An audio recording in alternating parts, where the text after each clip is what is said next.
सही कहा। तो आज की इस डीप डाइव में आप सभी का स्वागत है। आज हम 25 अप्रैल 2026 के आसपास की दुनिया का एक ऐसा ही एक्सरे करने जा रहे हैं। और आज का जो हमारा सोर्स है ना, वो आराध्या स्टडी द्वारा तैयार किया गया एक बहुत ही इंपॉर्टेंट करंट अफेयर्स डॉक्यूमेंट है। राइट, जो कि खास तौर पर एमपी पुलिस, एसएससी, रेलवे और यूपी पुलिस जैसी प्रतियोगी परीक्षाओं की तैयारी के लिए डिजाइन किया गया है। हाँ, लेकिन आज की इस चर्चा का एक खास रूल है। हमारे पास जो रिक्वेस्ट आई थी कि इस सोर्स के अनुसार ऑडियो बनाकर दो, प्लीज स्लाइड बाय स्लाइड करके और क्वेश्चन नंबर बाय नंबर पढ़ें। तो हम इस डीप डाइव में बिल्कुल वही करने वाले हैं, एकदम सीक्वेंस में। ये बहुत बढ़िया अप्रोच है ना? क्योंकि हम इन 20 सवालों को सिर्फ रटने नहीं वाले हैं, हम इसे एक टाइम कैप्सूल की तरह खोलेंगे। तो चलिए सीधे स्लाइड नंबर 2 पर चलते हैं, जहां क्वेश्चन 1, 2 और 3 दिए गए हैं। बिल्कुल, शुरू करते हैं। तो क्वेश्चन 1 है 25 अप्रैल को विश्व मलेरिया दिवस के बारे में। क्वेश्चन 2 कहता है कि अमेरिका ने एक नया जलवायु समझौता प्रस्तावित किया है। और क्वेश्चन 3 है भारत और ऑस्ट्रेलिया के बीच नए रक्षा समझौते के बारे में। तो अगर मैं इसे देखूं तो ये ग्लोबल शील्ड या वैश्विक ढाल जैसा लगता है। बीमारी से बचाओ, पर्यावरण से बचाओ और सीमाओं का बचाओ। आप इस पैटर्न को कैसे देखते हैं? देखिए, जो छात्र तैयारी कर रहे हैं उनके लिए ये समझना बहुत बड़ा गेम चेंजर है। यहाँ सबसे दिलचस्प बात यह है कि कैसे स्वास्थ्य, पर्यावरण और कूटनीति एक साथ आ रहे हैं। मतलब ये सब कनेक्टेड है। बिल्कुल। अमेरिका का नया जलवायु समझौता सिर्फ पर्यावरण बचाने के लिए नहीं है, ये दुनिया भर के उद्योगों के लिए नए नियम तय करने का तरीका है। और भारत ऑस्ट्रेलिया रक्षा समझौता ये इंडो पैसिफिक क्षेत्र में समुद्री व्यापार को सुरक्षित करने का कदम है। राइट। लेकिन इन बड़ी बड़ी बातों के बीच क्वेश्चन 1 हमें वापस जमीन पर लाता है। 25 अप्रैल का विश्व मलेरिया दिवस। ग्लोबल साउथ के कई देशों के लिए सबसे बड़ा खतरा कोई मिसाइल नहीं है, बल्कि एक छोटा सा मच्छर है। अरे बाप रे, ये तो बहुत कड़वी सच्चाई है। विकास का पैमाना सच में हर जगह अलग है। एग्जैक्टली। तो चलिए स्लाइड नंबर 3 पर आते हैं। यहाँ राज्यों की उपलब्धियों और खेल की बात है। क्वेश्चन 4, ग्रीन एनर्जी मिशन में शीर्ष राज्य राजस्थान है। एसबीआई ने नई डिजिटल सेवा लॉन्च की है। मुझे तो इसमें पूरी तरह से रफ्तार या स्पीड दिखाई दे रही है। रफ्तार कैसे? थोड़ा समझाइए। मतलब देखिए, राजस्थान ग्रीन एनर्जी से हमारी व्यवस्था को गति दे रहा है। लक्ष्य सेन कोर्ट पर अपनी गति और चपलता दिखा रहे हैं और एसबीआई डिजिटल बैंकिंग से पैसों के लेन देन की गति बढ़ा रहा है ना?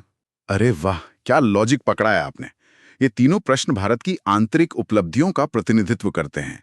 राजस्थान ने अपनी सबसे बड़ी चुनौती यानी चिलचिलाती धूप और रेगिस्तान को अपनी ताकत बना लिया है। बिल्कुल, सोलर एनर्जी के रूप में। हाँ, और एसबीआई का डिजिटल कदम ये वित्तीय समावेशन की गति बढ़ा रहा है। और लक्ष्य सेन की जीत भी तो उसी युवा ऊर्जा का प्रतीक है। सही बात है।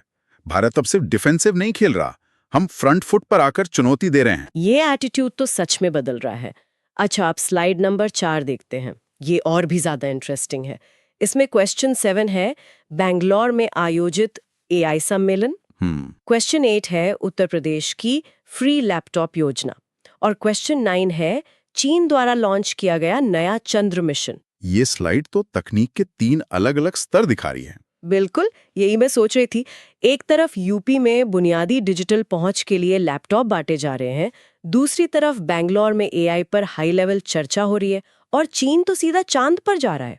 यहाँ जो बात नोट करने वाली है वो ये है कि आज के समय में वेलफेयर यानी कल्याणकारी नीतियां और हाई एंड टेक्नोलॉजी दोनों समानांतर चल रही हैं। समानांतर कैसे? मतलब दोनों में तो बहुत फर्क है। फर्क है, लेकिन दोनों जरूरी हैं।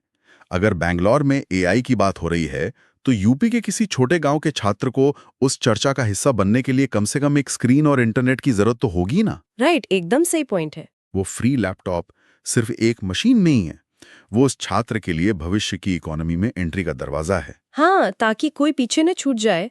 और अगर चीन के चंद्र मिशन की बात करें, वो पूरी तरह से भू राजनीतिक दबदबा बनाने की होड़ है। अंतरिक्ष अब नया युद्ध का मैदान बन चुका है। उफ, हर चीज में राजनीति।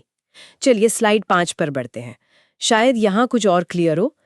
तो क्वेश्चन 10 है भारत के नए चुनाव आयुक्त संजय कुमार बने हैं जी। क्वेश्चन 11, भारत का जीडीपी ग्रोथ अनुमान 2026 के लिए 7.1% है।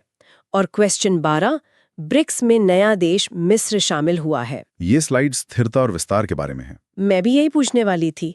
क्या ये 7.1% की मजबूत जीडीपी और चुनाव आयोग जैसी स्थिर संस्थाएं ही हमें वैश्विक मंच पर मजबूत बनाती हैं? 100%। जब भी कोई ग्लोबल इन्वेस्टर भारत की तरफ देखता है तो वो सिर्फ हमारी ग्रोथ रेट नहीं देखता, वो ये भी देखता है कि क्या यहाँ की संस्थाएं स्थिर हैं। चुनाव आयोग जैसे? हाँ, नए चुनाव आयुक्त की नियुक्ति ये दर्शाती है कि लोकतांत्रिक प्रक्रिया चलती रहनी चाहिए। स्थिरता ही आर्थिक विकास का इंजन है। और क्वेश्चन 12 में जो मिस्र के ब्रिक्स में शामिल होने की बात है, मुझे हमेशा लगता था कि ब्रिक्स एक फिक्स ग्रुप है। नहीं, अब ये विस्तार कर रहा है। मिस्र कोई आम देश नहीं है। स्वेज नहर उसी के पास है, जहां से दुनिया का 12% व्यापार गुजरता है। ओहो, मतलब सीधा ट्रेड रूट पर कब्जा। बिल्कुल। ब्रिक्स पश्चिमी देशों के वित्तीय दबदबे को कम करना चाहता है। मिस्र को जोड़कर उन्होंने एक बहुत बड़ा रणनीतिक कदम उठाया है। ये तो सच में माइंड ब्लोइंग है। तो चलिए स्लाइड 6 की तरफ चलते हैं। इसमें बिजनेस और स्पोर्ट्स का तड़का है। क्वेश्चन 13, दिल्ली में startup Mahakumbh 2026। Right. Question 14, Tata Motors की नई ईवी लॉन्च। और क्वेश्चन 15, आईपीएल 2026 का सबसे तेज शतक सूर्य कुमार यादव ने लगाया। फिर से रफ्तार की बात आ गई। तय है कि हम इनोवेशन में किसी से पीछे नहीं हैं। हम ग्लोबल कंपनियों को घरेलू मार्केट में टक्कर दे रहे हैं। और मैदान पर सूर्य कुमार यादव भी तो वही कर रहे हैं, निडर होकर खेलना। सही कहा, ये निडरता हमारे आज के डीएनए का हिस्सा बन चुकी है। बिजनेस हो या स्पोर्ट्स, हम आक्रामक रवैया अपना रहे हैं। कमाल की बात है। अब स्लाइड 7 पर आते हैं, जो मुझे बहुत ही कॉन्ट्रास्टिंग लगी। क्वेश्चन 16 कहता है कि उत्तराखंड में नए एयरपोर्ट का उद्घाटन हुआ है। क्वेश्चन 17, चीन ने डिजिटल करेंसी लॉन्च की है। और क्वेश्चन 18, मनोज बाजपेयी को पद्मश्री पुरस्कार मिला है। यहाँ बुनियादी ढांचे के तो अलग अलग रूप दिख रहे हैं। वही तो, एक तरफ हम उत्तराखंड में ईंट, पत्थर और सीमेंट से एयरपोर्ट बना रहे हैं, एकदम फिजिकल इंफ्रास्ट्रक्चर, और दूसरी तरफ चीन डिजिटल या वर्चुअल करेंसी बना रहा है। देखिए, भारत जैसे देश को दोनों मोर्चों पर लड़ना होता है। उत्तराखंड एक सीमावर्ती और पहाड़ी राज्य है।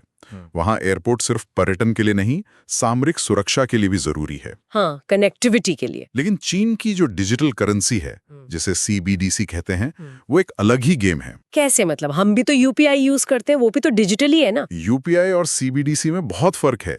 जब हम यूपीआई यूज करते हैं तो पीछे कहीं ना कहीं डॉलर और पारंपरिक बैंकिंग सिस्टम काम कर रहा होता है। अच्छा। लेकिन चीन अपनी डिजिटल करेंसी से इस पूरे पश्चिमी बैंकिंग सिस्टम को ही बाईपास कर रहा है। वो एक नई रेलवे लाइन बिछा रहे हैं ताकि उन्हें अंतर्राष्ट्रीय प्रतिबंधों का असर ना पड़े। बाप रे, ये तो पूरी व्यवस्था को बदलने की तैयारी है। बिल्कुल। और इन सब के बीच क्वेश्चन 18 है मनोज बाजपेयी जी का पद्मश्री। ये हमारी संस्कृति का बैलेंस है। हाँ, मुझे भी यही लगा। मशीनरी और करेंसी के शोर में कला और संस्कृति का सम्मान हमें इंसान बनाए रखता है। मनोज बाजपेयी जैसे जमीनी अभिनेता का सम्मान असली टैलेंट की कद्र है। सही बात है। सिर्फ तकनीक से कोई देश महान नहीं बनता, कला का भी उतना ही महत्व है। बहुत खूब। अब हम स्लाइड 8 पर हैं और यहाँ क्वेश्चन 19 और 20 है। और सच बताऊं, ये मेरा आहा मोमेंट था। अच्छा, वो कैसे? क्वेश्चन 19 है, भारत का पहला सेमीकंडक्टर प्लांट गुजरात में बन रहा है। और क्वेश्चन 20, 24 अप्रैल को पंचायती राज दिवस मनाया गया। बहुत ही गहरा कॉन्ट्रास्ट है यहाँ भी, है ना। हम भविष्य की सबसे आधुनिक तकनीक माइक्रोचिप बना रहे हैं और उसी समय अपने सबसे प्राचीन शासन मॉडल पंचायत को भी सेलिब्रेट कर रहे हैं। अगर हम इसे बड़े परिदृश्य से जोड़ें तो आत्मनिर्भरता के लिए ये दोनों जरूरी हैं। कैसे? थोड़ा डिटेल में समझाइए। देखिए, सेमीकंडक्टर 21वीं सदी का तेल है। स्मार्ट टीवी से लेकर लड़ाकू विमान तक सब इसी चिप पर चलते हैं। अब तक हम ताइवान और चीन पर निर्भर थे। राइट, शिप शॉर्टेज के बारे में बहुत खबरें आती थी। हाँ, तो गुजरात में ये प्लांट लगाना हमारी तकनीकी संप्रभुता का प्रतीक है।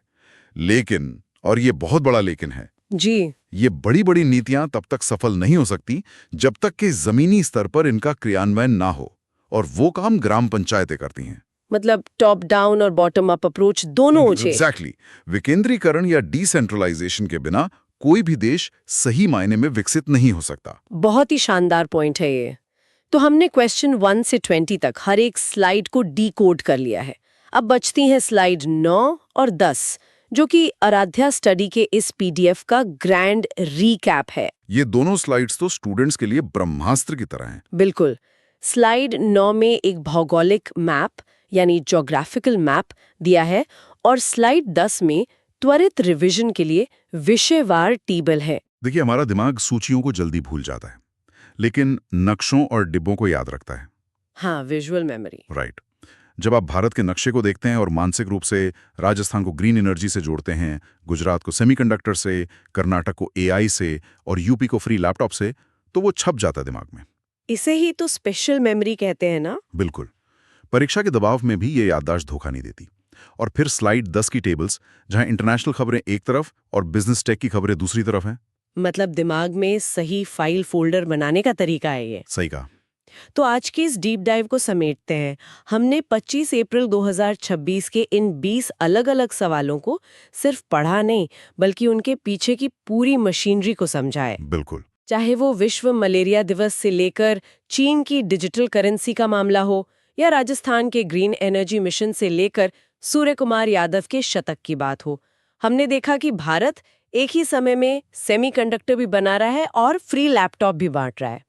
और यही आज की सबसे बड़ी सीख है, भारत सिर्फ एक पटरी पर नहीं दौड़ रहा है। राइट। तो जो श्रोता आज हमें सुन रहे हैं, खासतौर पर जो भविष्य के नीति निर्माता या अधिकारी बनने वाले हैं, उनके लिए मैं एक विचार छोड़ना चाहूंगा। जी बिल्कुल, बताइए। आज हमने देखा कि 21वीं सदी का भारत हाईटेक इनोवेशन और सोशल वेलफेयर यानी समाज कल्याण दोनों के बीच झूल रहा है।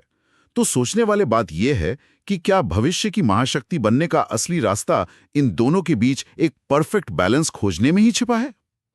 क्या हम माइक्रोचिप और एआई की दौड़ में सबसे आगे रहकर और साथ ही अपनी सबसे पिछड़ी आबादी का हाथ थामकर एक नया ग्लोबल मॉडल खड़ा कर सकते हैं? इस पर जरूर विचार कीजिएगा। ये सच में बहुत ही गहरा और सोचने पर मजबूर करने वाला सवाल है। तकनीक और इंसानियत का ये संतुलन ही शायद हमारी सबसे बड़ी परीक्षा है। बिल्कुल। तो चलिए, आज के इस करंट अफेयर्स दस्तावेज को स्लाइड बाय स्लाइड हमारे साथ डिकोड करने और इस शानदार चर्चा का हिस्सा बनने के लिए